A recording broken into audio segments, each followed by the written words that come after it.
was crashing down.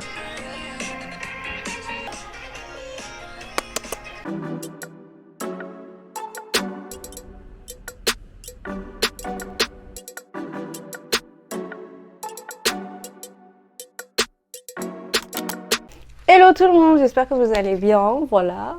J'ai décidé de faire une petite vidéo pour vous apprendre un peu plus sur moi, pour vous expliquer un peu mon parcours, pour vous expliquer un peu comment j'ai atterri en Corée et ce que je fais ici. Mais je pense que pour vous expliquer un peu ce que je fais ici, il faut déjà que je commence par le début.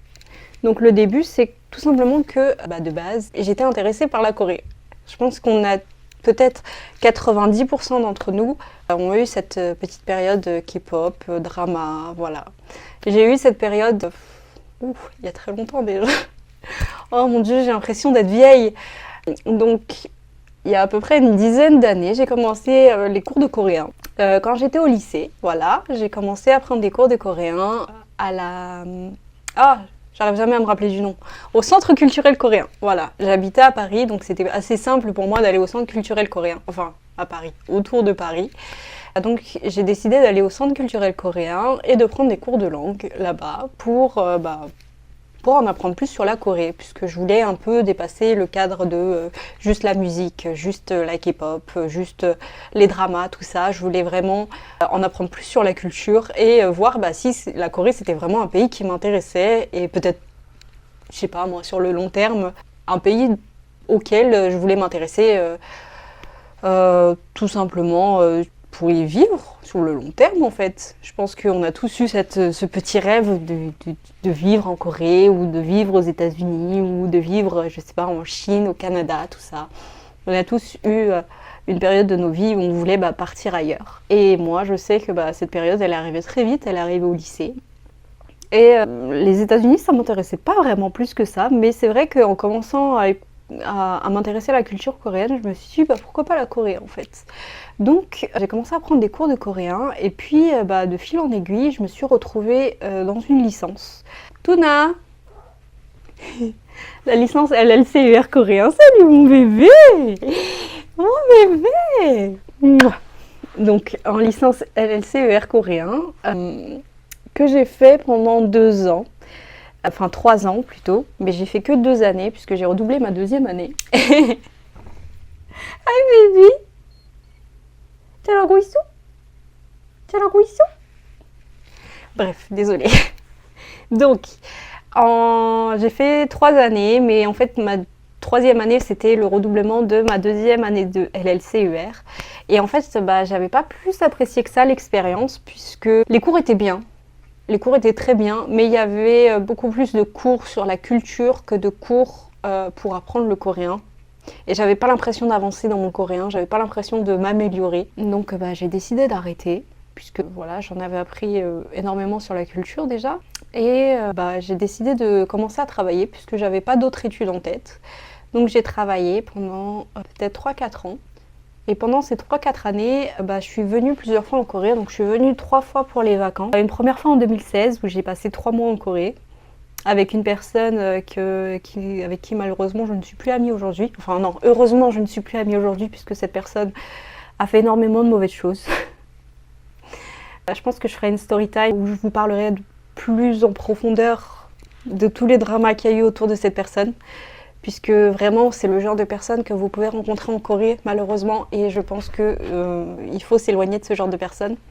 Donc je vous expliquerai un peu plus en détail dans une story time je pense. Si vous le souhaitez, laissez-moi un commentaire pour me dire si vous souhaitez que je vous fasse une story time dessus. Ensuite après ça, je suis revenue en 2018 avec ma sœur et d'autres amis. Ça s'est plutôt bien passé. Bon, il y a eu quelques petits soucis aussi mais c'était pas 2016. Loin de là. Et je suis revenue en solo en 2019 pour 3 semaines seulement. Oui. Donc j'avais fait 3 semaines en Corée après le travail. J'étais en burn-out, donc j'avais décidé de venir passer des vacances. Et c'est là où j'ai rencontré 2 autres amies que je m'étais faite sur Twitter. De fil en aiguille, l'une de ses amies m'a dit qu'elle était en Corée pendant 1 an. Et donc je lui ai demandé comment elle avait fait tout simplement. Et elle m'a expliqué qu'en fait elle était en PVT, donc elle était en PVT et elle m'avait expliqué un peu comment ça se passait le PVT et je me suis dit pourquoi pas moi aussi me lancer dans un PVT. Donc c'est ce que j'ai fait, je suis venue en PVT à la fin de 2019, donc vraiment toute fin de 2019, début 2020. Malheureusement, c'était la période du Covid. Donc en fait, je suis arrivée vraiment pas de chance. Je suis arrivée en Corée avec deux amies que je m'étais faites sur internet, très gentilles. Je suis encore en contact avec elles et je les aime beaucoup. Et on est arrivé et la semaine suivante, le Covid a tapé. Donc on s'est retrouvés dans une Corée où le Covid avait tout restreint. Il fallait porter des masques en permanence, on avait un couvre-feu, on a eu de la chance parce qu'on n'a jamais eu les confinements. Donc j'ai passé tous les confinements français en Corée. Pendant 1 an, on était ici, donc on a eu certains couvre-feux, mais c'était surtout vers la fin de l'année les couvre-feux. Mais c'était surtout le masque, les QR codes. C'était assez compliqué de vivre en Corée puisque il fallait, pour vivre en Corée, il faut quand même de l'argent. Et l'argent, faut le trouver en travaillant. Et trouver un travail, c'était compliqué. Mais de bouche à oreille, l'amie que je m'étais faite l'année d'avant m'a proposé un travail. Donc c'était dans un bar-restaurant à Kujong Rodeo. Beaucoup de drama là-bas aussi. Mon Dieu, j'en ai eu des dramas en Corée. Mais beaucoup de dramas là-bas aussi. J'ai malheureusement dû partir du travail parce que il m'avait un peu fait le boss m'avait un peu fait un caca nerveux. Pour lui, j'avais trouvé un autre travail parce que lui avait réduit mes heures. Donc je suis passée de 4 jours à 3 jours, puis à 2 jours à cause du Covid puisqu'il n'y avait personne. Et 2 jours pour vivre, c'est assez compliqué, pour payer son loyer, tout ça. Donc j'ai décidé de trouver un autre travail. J'avais trouvé un travail dans un restaurant. C'était un restaurant français. Le propriétaire était coréen, mais il parlait super bien français. Donc je m'entendais très bien avec le propriétaire. Et le boss a compris que je travaillais autre part et a décidé de me dire soit tu continues à travailler chez moi, je t'augmente tes heures, soit t'arrêtes de travailler chez moi, tu restes là-bas. Et j'ai décidé de rester dans le restaurant français puisque l'ambiance était meilleure. Franchement, ça a été la meilleure décision puisque 1 ou 2 semaines après, il y a eu un autre couvre-feu. Ce qui fait que le couvre-feu commençait à 21h et jusqu'à 5h du matin, sauf que c'était mes horaires de travail dans le restaurant de nuit, dans le bar-restaurant. Donc impossible de travailler tout simplement et j'aurais été fauchée complètement puisque j'avais plus de travail. Donc j'ai bien fait de rester dans le restaurant où je travaillais le midi. Donc vu que je travaillais le midi là-bas, j'ai pas eu ce problème. C'est comme ça que mon PVT s'est terminé. Pendant la période du PVT, c'est aussi cette période-là, donc le Covid, où j'ai rencontré mon copain que vous avez vu dans le 2e vlog que j'ai sorti. Après, je suis rentrée en France, donc ça a été de la longue distance avec lui pendant 10 mois. Ouais, 10 mois.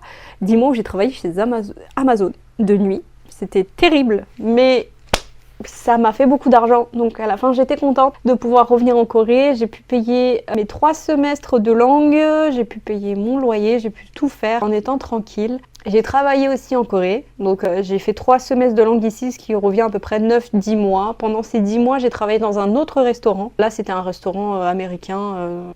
Je faisais 19h-23h, pardon. J'ai travaillé 9 mois là-bas, franchement c'était super. J'ai tellement aimé que j'avais proposé à une de mes amies de travailler là-bas avec moi. Et puis quand je suis partie, les dramas ont commencé, puisqu'il y a eu de nouveaux serveurs et compagnie, et ça a été plein de dramas qu'elle m'a raconté par la suite, ce qui était assez drôle.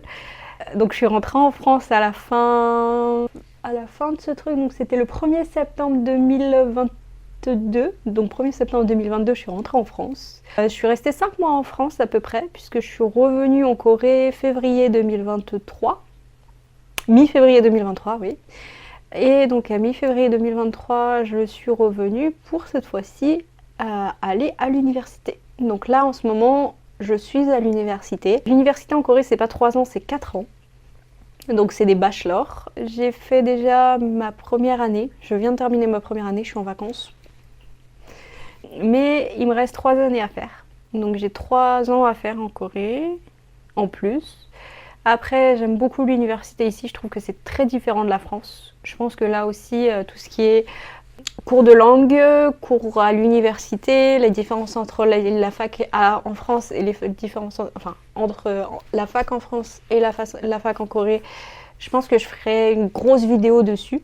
Si vous le souhaitez, laissez-moi un commentaire et dites-moi si vous souhaitez que je vous fasse une petite vidéo où je vous explique comment comment on procède pour faire des cours de langue en Corée, comment on procède pour aller à l'université en Corée.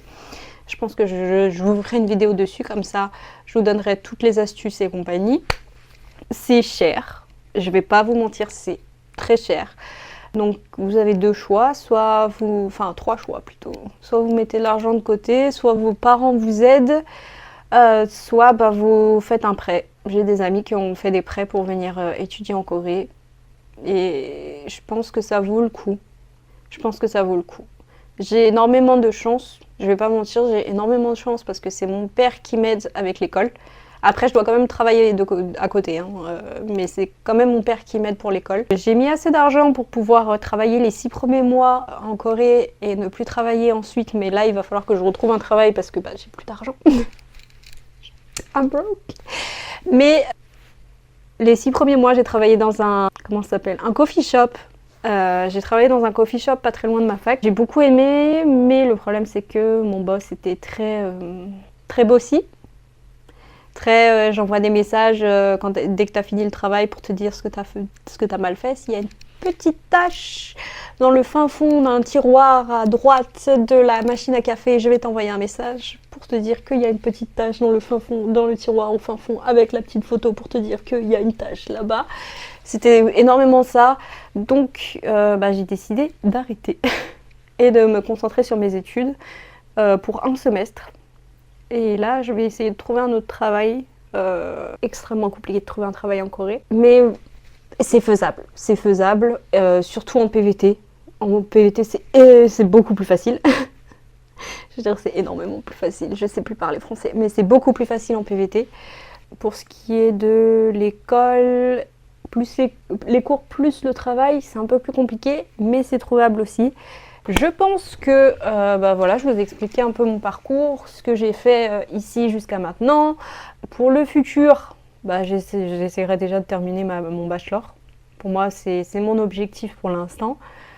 Mon autre objectif, ce serait peut-être de commencer un master ensuite. Mais si je commence pas de master, j'aimerais bien trouver un travail et rester en Corée par la suite. Pour moi, mon objectif, c'est de rester ici ou d'aller dans un autre pays en Asie, personnellement. Mais après, on ne sait pas ce que l'avenir nous réserve. Donc, pour moi, pour l'instant, je me concentre sur mes études, sur trouver un petit travail à côté de mes études que je pourrais garder pour un long moment. Éviter de trop me balader entre le travail et l'école. Et voilà, on a un petit... Il est en train de dormir. Oh, oh, hi Tina. Je vous avais pas encore parlé de lui, mais c'est mon petit bébé, mon petit Tuna. Voilà. Donc mon objectif, c'est de pouvoir avoir une vie confortable en Corée. Voilà. Je pense que c'est mon objectif de vie pour le futur. J'espère ça. Et puis c'est vrai qu'on est au début d'année, donc c'est les résolutions, tout ça. Mais c'est vrai que ma résolution cette année, ce serait plutôt d'être heureuse.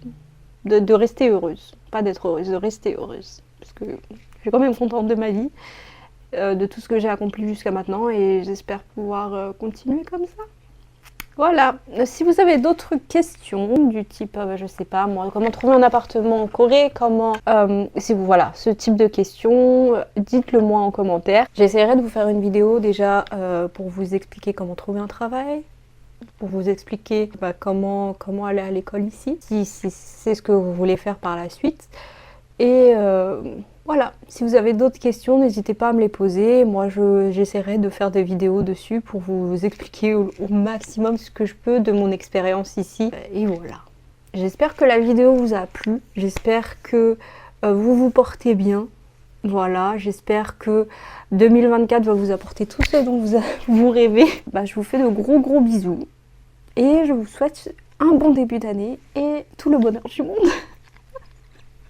Voilà, je vous souhaite énormément pour ce début d'année et j'espère que cette vidéo vous aura plu. N'hésitez pas à vous abonner, à laisser un petit like et à vous laisser un petit commentaire pour me dire si ça vous a plu.